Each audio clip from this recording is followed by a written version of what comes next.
Welcome to Panther Sports. I'm Kyle Connolly, and this is your starting lineup.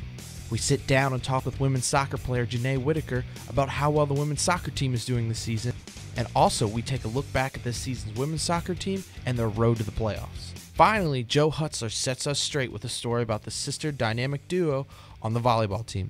Sit down and buckle up for this edition of Panther Sports.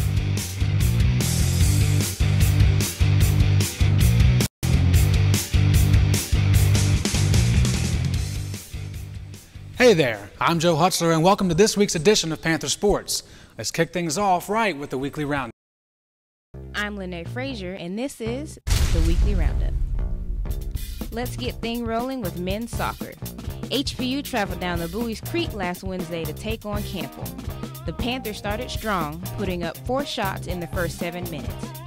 HPU kept the pressure on for the second half. Despite HPU having the edge in total shots and corner kicks, Campbell managed to settle into a scoring burst, hitting 2 shots within 4 minutes. Senior Fajiro Okioma notched the lone goal for High Point in the 88th minute. 3 days later, the men's soccer team made their way back to play the last season home game against Radford. The Panthers and the Highlanders were an even match on defense, with each team allowing just 3 shots on goal.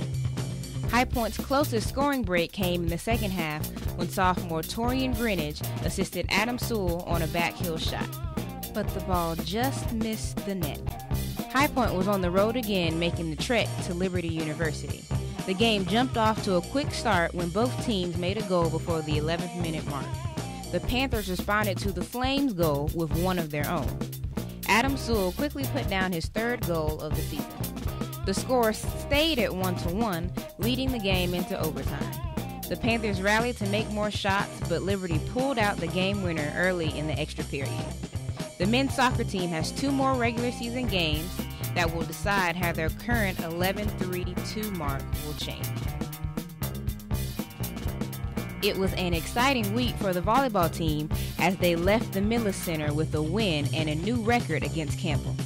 The big story of the night came when senior Courtney Jonk landed her 1,000th kill in the first set. That set the tone for the rest of the match, with HPU trailing by only 2 in the second set. Jonk wasn't the only one with a personal best. Freshman Anne-Marie Chen set her career high of 26 digs. Switching back to soccer, HPU's women's soccer team picked up its 4th road win last Thursday with a victory over Charleston Southern. High Point's first goal was in the 16th minute when sophomore Jackie Kessler broke through the tough CSU defense. It would be one half of Kessler's 2 goals in the game. Seniors Danielle Scheffler and Jenny Butler each placed a shot, giving High Point 4 points and shutting out Charleston Southern. Unfortunately, High Point's winning streak was cut short on Saturday as the Panthers fell to Coastal Carolina. The Chanticleer's Casey Kelly made the only goal of the game at the 30th minute. HPU just wasn't able to get a good look at the goal for the rest of the time. The team definitely didn't stay down for long, though. They clinched the Big South regular season championship with a win over Campbell. High Point's 2 goals came just over a minute apart. Junior Becca Hemby made her team-high 9th goal, and then senior Janay Whittaker followed that up by slipping through the Camels defense and putting one in the net. This is the women's soccer team's 2nd Big South title in 3 seasons. That's all for today's Weekly Roundup. On the basketball front this week, there was great news concerning recent transfer Alan Cheney after being granted his 6th year of eligibility from the NCAA. This comes after already being able to play his first year at HPU from the one-time transfer exception rule, which made Cheney immediately eligible to play for HPU this season. The 6th year of eligibility ensures that Cheney is able to play at High Point for 2 years. Chase Wilson was back at it again on the golf course last week at the Donald Ross Intercollegiate, despite struggling at the start of the 3rd round and entering the turn at 4 over. Wilson would bounce back with 3 birdies in his final 9 holes to end the day with a 1 over 71, resulting in Chase winning by 1 stroke. This was Wilson's 2nd straight individual medal at the Donald Ross Intercollegiate, earning him the Big South Men's Golfer of the Week for the 2nd time this year after that gutsy performance. Moving on to the pitch, women's soccer player Elise Lecomte anchored an HPU defense that recorded back-to-back shutouts over Liberty and Longwood last week. With her securing the defense, HPU held Liberty to just 2 shots and 7 to Longwood. During the 183 minutes she played, HPU only allowed 5 shots on goal between the 2 games. She is the second women's soccer player to receive Big South Player of the Week honors for HPU this season. Courtney Jonk has cemented herself in the HPU record books. Last week, Jonk recorded her match high with 20 kills against Campbell, one of those being her 1,000th career kill as a member of the High Point University volleyball team. When asked about his star volleyball player, Coach Oliver had this to say. "It is hard to believe Courtney Jonk already has over 1,000 kills, and I have seen every one of them. She has really evolved over her career at High Point. She is an incredible individual and the type of player who can lead us every night. I look forward to seeing some of the younger girls learn from her and chase down 1,000 kills for themselves." She is the 7th member of the team to join the 1,000 kills club. Coming up, women's soccer captain Janay Whittaker talks to us about the upcoming conference tournament. Don't go away.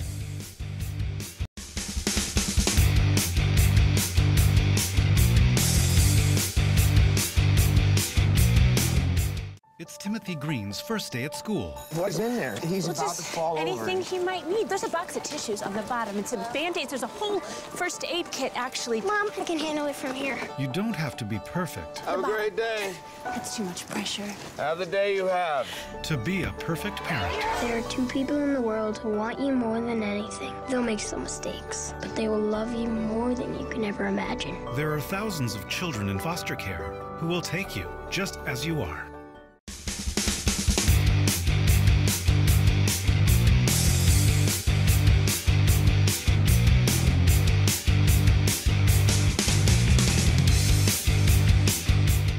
With the women's soccer team coming off a 2-0 win against the Campbell Camels, thus giving them the #1 seed in the upcoming Big South Conference tournament, we couldn't think of a better time to sit down with one of the team's senior captains, Janay Whittaker. Janay, thanks for being on the show today. Thanks for having me. Now, it's to my understanding that you're a biology major, correct? Yes. Now, what would possess you to have a rigorous schedule like a sports athlete would and take biology as a major? The body is just completely fascinating to me. I love, how it works and learning about it. So I decided to do a biology major, initially planning on doing sports medicine and going to med school. But recently I changed my mind and I'm planning on doing biomedical engineering now, going to grad school in the future. Would you say that attitude either came from playing sports like soccer or at least helps you when you're preparing for a game? It does help because preparing for a test and preparing for a game, there are certain things you have to know, on the field you have to know, maybe they have a certain player that has a certain quirk and you have to be aware of that, or, there's a certain communication you need for this specific game. So there are those things you have to, understand why you're saying those things or treating that player a certain way, you're using this tactic. And it's just the same way, in academics, you understand why you're doing something so that when you have to apply it, it's so much easier. Right, that makes perfect sense. Now, this coming Saturday is a big game. If people haven't heard, you guys are playing Charleston Southern on Saturday, #1 seed in a Big South Conference tournament. How do you prepare for a game that big? You've been a part of 2 teams that have won conference tournaments over the last 4 years that you've been here. How do you prepare for it, and do you think it's easier this time around than maybe it was your freshman year? You prepare for it just like you prepare for any other game, and I think that's what me, along with the other seniors, can bring to the table in terms of helping our underclassmen and those that maybe have not experienced a playoff game. Just they help them to realize that, it's another game. Yes, it's a playoff game, and it could be our last, but it doesn't have to be. If we go out, be relaxed, don't be so uptight and so nervous. Just treat it like any other game, because when we do that, we play well. And so I think just having that experience, knowing that, you have to take it one game at a time, because you never know what could happen, and, really just respecting your opponents. And I think that's something we've learned throughout this season, and I mean, especially as upperclassmen through our 3-4 years here. Right. Now, that's a lot of good talk per se. But what do you do personally as a player when you get out there? You can say all these things, but what do you do to get yourself mentally prepared for a big-time game in front of what should be a pretty good crowd? Me personally, my faith is very important to me, and it drives everything that I do. And so just even while I've been at school, I've learned how to sort of mix my faith and my sport. And so every time I go out to play, I say a prayer before the game with a group of my teammates and my coach, and I treat each game as sort of a thank you response to God.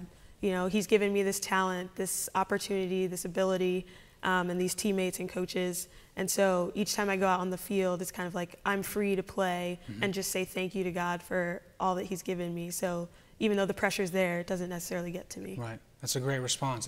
That's not one we get a lot from student athletes, so that's terrific. The last thing I want to talk about is just this Saturday's matchup. You guys have played Charleston Southern already, and you beat them pretty handily, 4-0 in their house. How do you, as a team, or how have you been preparing this week to prevent what would be a really big upset in front of a home crowd that is used to seeing you guys play well? I think we just have to keep in mind what happened last game. Even though we did beat them 4-0, you know, we know what happens when we underestimate an opponent. And we've been saying throughout the season that we need to respect our opponents. We say that before games.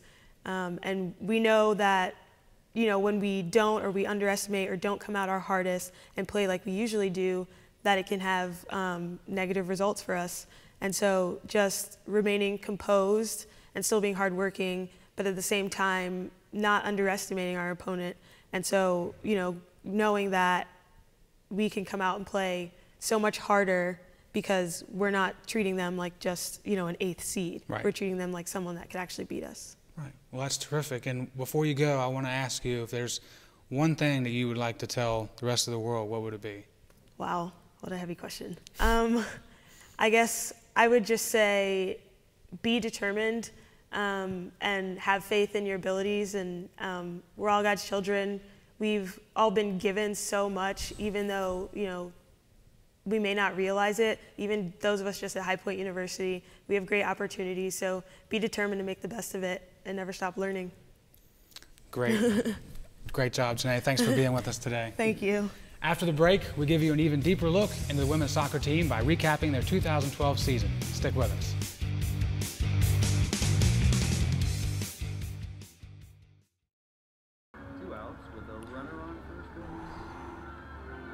Now the big guy comes up to bat, hitting .342 with 92 RBIs and 36 homers. First pitch is fouled between the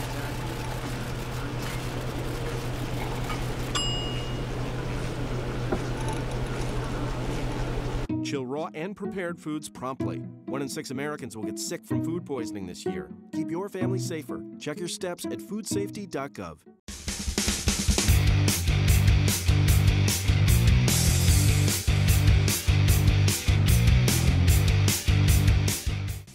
This year, the women's soccer team will look to bring a Big South championship back to High Point.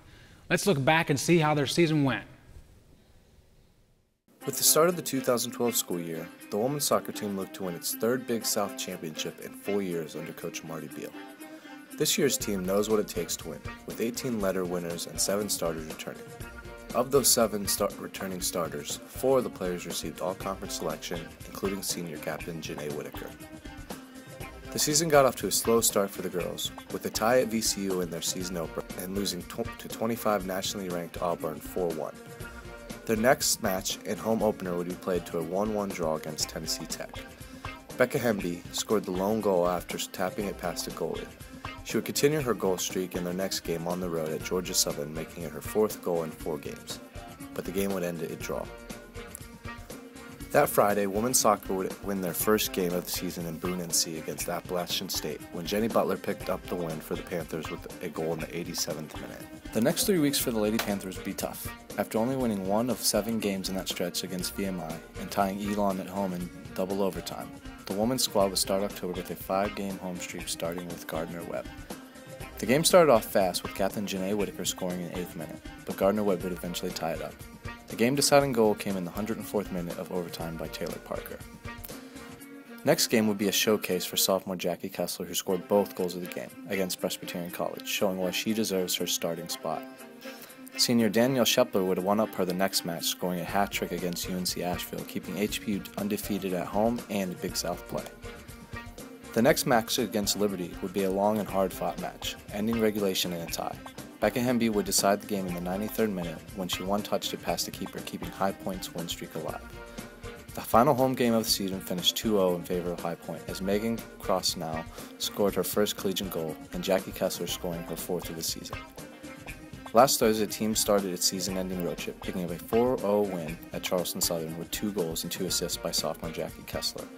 On Saturday, the girls battled Coastal Carolina to a 1-0 loss, marking their first in conference play. And this past Tuesday, the Lady Panthers clinched the Big South Championship, beating Campbell 2-0 and earning an 8-1-2 Big South record and an overall 9-5-6 record. This produced a 7th seed in the conference tournament for the team, and they hope this year they can celebrate with a conference title. In just a moment, we explain why seeing double is a good thing when it comes to HPU volleyball. Don't miss it.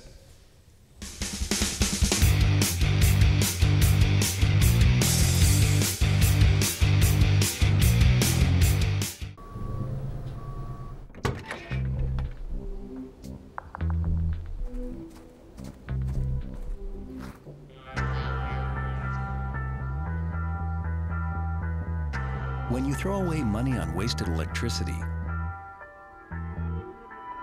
you're throwing away everything you could have bought with it. Saving energy saves you money. Learn more at energysavers.gov.